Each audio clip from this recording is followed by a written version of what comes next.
दिनांक 26 मार्च 2024 को रात 11 बजे से 27 मार्च 2024 रात 2:30 बजे के दरमियान फिरियादी सोनाली हरीश कराडे के पति हरीश दिवाकर कराडे उम्र 60 वर्ष ये कुछ काम से उनके जान पहचान वाले वकील अश्विन मधुकर वासनिक उम्र 56 वर्ष बुद्ध विहार अम्बेटा आटा चक्की इंदौरा निवासी के घर गए।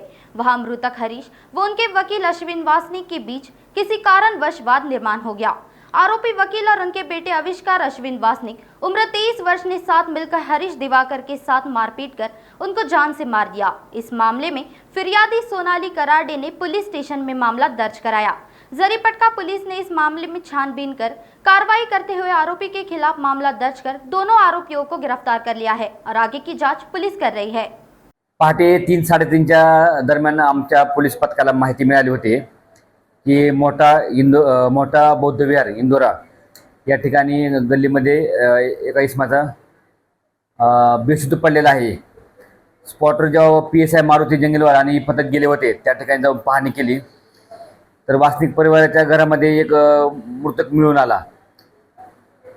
प्राथमिक चौकशी केली, चौकशीमध्ये निष्पन्न झालं त्यावरून दोन ते बाप आणि मुलगा यांना ताब्यात घेतला आहे। गुन्हा दाखल केलेला आहे, तपास करत आहोत। मयत इस्माला भारदस्त वस्तूने मारहाण करण्यात आली। त्याचा हात 2 जागा मोडण्यात आलेला होता, तोंडातून रक्त आलेले होते आणि इंटरनल इंजुरी असण्याची शक्यता नाकारता येत नाही। PM रिपोर्ट्स आणि इतर गोष्टींवरून ते माहिती मिळालंच। मयत हा काही दिवसापूर्वी त्यांच्याच गल्लीमध्ये राहायला होता। जवळजवळ 1994 पासून ते एकमेकाला ओळखतात आणि ओळखीचे असल्यामुळेच त्यांचं आरोपीचं आणि मयत त्यांचे एकमेकाची ओळखीचे असल्यानेच एकमेकाकडे येणं जाणं होतं। रात्री मयत यांनी फोन केलेला होता आरोपी यांना आणि त्याच्यावरून तो घरी आला होता आणि त्याच्यानंतर ही घटना घडलेली आहे।